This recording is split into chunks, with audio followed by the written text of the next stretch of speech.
Stuart Nash. It's with interest that I hear the government members stand up and say that these bills are so important and for our capital markets and our financial markets, and yet they have very little to say on them. I would have thought if this was such an important bill, which I personally believe it is, Mr Speaker, then the members of the government over there would be standing up and would be putting forward the case on why this piece of legislation is going through, would be selling it, etc., etc. But they don't seem to be doing that. And I'm wondering why. I'm wondering if it's because they don't actually understand what the legislation is about, or how it impacts upon New Zealanders, or how it impacts on the economy or the financial market. There just doesn't seem to be any coordinated plan at all, Mr Speaker. But I do stand in support of this bill, the Auditor Regulation and External Reporting Bill. Mr Speaker, I do note it is another bill that's sponsored by the Honourable Simon Power. And as Simon Bridges informed us a week or so ago, Simon Power is the hardest working National Party minister. In fact, I think Simon Bridges told us that 40% of all legislation before the House this term has actually been brought forward by Simon Power. 40%. And Mr Speaker, I have a look at the order paper today, and 5 of the bills on the order paper are Simon Power. And there's one which is a Statutes Amendment Bill, which is Nathan Guy. I'm assuming that Simon Power handed that over to Nathan, because Nathan Guy actually hasn't done anything while he's been a minister. But it is with concern that I do know, and I suspect, Mr Speaker, that the members of the government must be incredibly worried with Simon Power leaving. I don't know why he's leaving. I don't know why. I suspect because he's sick and tired of carrying the government on his shoulders. He does 40% of the legislation in this House, and he's leaving. He is a very hard-working minister. Of course, Mr Speaker, of course, there have been rumours. There have been rumours about a clash between Simon Power and Stephen Joyce. I possibly couldn't comment, even though members of the national government have confirmed that, but that's not for me to comment. But even though, Mr Speaker, even though we have a very hard-working minister in Simon Power, the surprising thing is when that minister came out with a plan, do you know what it was? Sell state assets.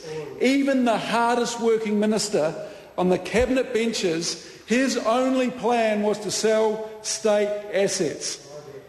You know, Mr Speaker, when is a plan not a plan?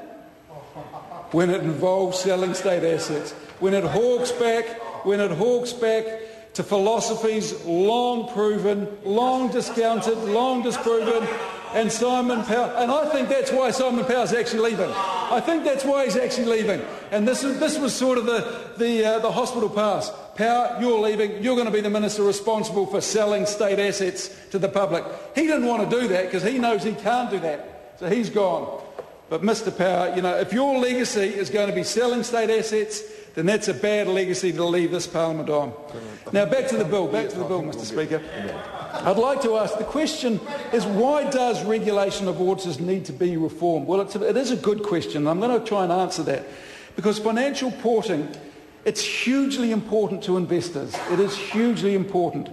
Regulators and other financial market participants need to know that the decisions made by experts are the right ones. There needs to be confidence that general purpose financial reports provide unbiased, transparent and relevant information about the economic performance and position of the businesses. Mr Speaker, as has been outlined, Labor is fully supportive of this. Labor will always support good, strong legislation that improves the confidence of investors in our financial and our capital markets. Now, Mr Speaker, I've spoken about this before in this House many times, but if investors really need to have confidence, and I can't hammer that enough, in those who profess expertise in certain areas, whether this be trustees, directors, financial advisors or auditors. Mr Speaker, we all know that investment does imply risk. The higher the return, the higher the risk. Well, that's how it should work. But most investors, they do tend to understand this. However, the risk of incompetence, the risk of negligence is almost impossible to quantify, and therefore is not one that investors can plan for. But nor should they have to, and certainly not in a first world country like New Zealand, If we want to have a great reputation in the global market, if we want to bring foreign direct investment into this country, then all investors in this country need to have confidence that our financial regulations are up to scratch, that they meet world standards. In fact, it's just a given. It's not something that we can even go out and parade and hawk. This is a given, because if they're not up to scratch, then we won't even get looked at. Now, Mr. Speaker, in New Zealand there has been a strong indication that auditors of some failed finance companies lacked the necessary competence to carry out the audits, or did not have a significant degree of independence, or a sufficient degree of independence. Now, the results of this have been nothing short of catastrophic for our financial markets, and we know that over 60 finance companies have collapsed. I mean, beforehand, I don't think anyone could have named 10 finance companies, let alone 60 that have actually collapsed. Now, Mr. Speaker, I don't want to say that every single auditor who's responsible for auditing a finance company was negligent or incompetent or had a conflict of interest, but there is very, very clear evidence that many did. And this is what we have got to prevent. As I said, it's been catastrophic for our financial markets, but not only that, for our citizens. There's been over $4 billion wiped from the savings of good, hard-working Kiwis. These are Kiwis who put away money for their retirement, put away money for their children's education, for their grandchildren's education.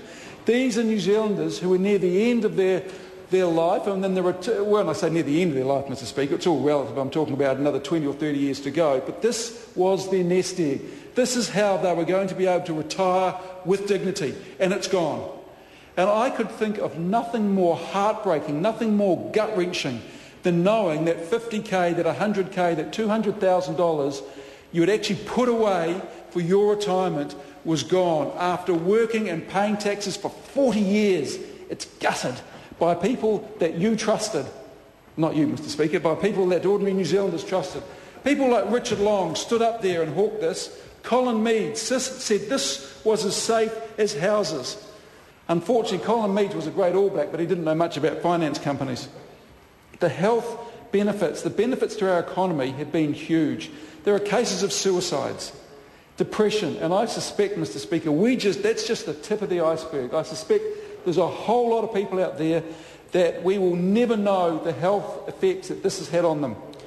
But New Zealand, at this point, before this bill, and this is why this bill is so important, New Zealand's self-regulatory model was no longer within the range of acceptable auditor regulation systems. New Zealand needs to change in order to obtain the right to practice in Australasia and other jurisdictions such as the European Union. And Mr. Speaker, in the United States, a classic case is Anderson's. They used to talk about the big five accounting companies. Now they talk about the big four, the big three.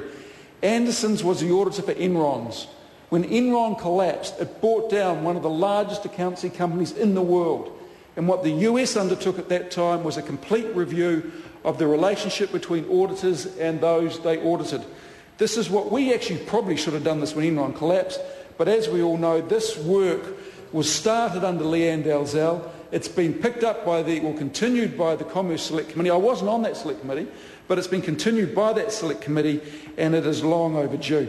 And as has been mentioned, Mr. Speaker, this is a complex and detailed piece of legislation. It's over 100 pages. Who would have believed that a bill sort of governing what auditors do is over 100 pages? There's nearly 100 clauses in this bill. It is a very complex piece of legislation, and it just shows how complex the role of auditing is. It just proves how defunct our law was in terms of governing this. So, Mr. Speaker, just to sort of round up, Labor does support any legislation that will improve the confidence of investors in our capital and our financial markets. Labor will support any legislation, Mr. Speaker, that means foreigners will have a look at our financial markets and our capital markets and invest with a high degree of confidence. But one thing I would like to say, Mr. Speaker, is the Honourable Simon Power, the Minister that brought this bill to the House, he is a very hard-working Minister, but he is also the Minister that introduced the concept of selling state assets.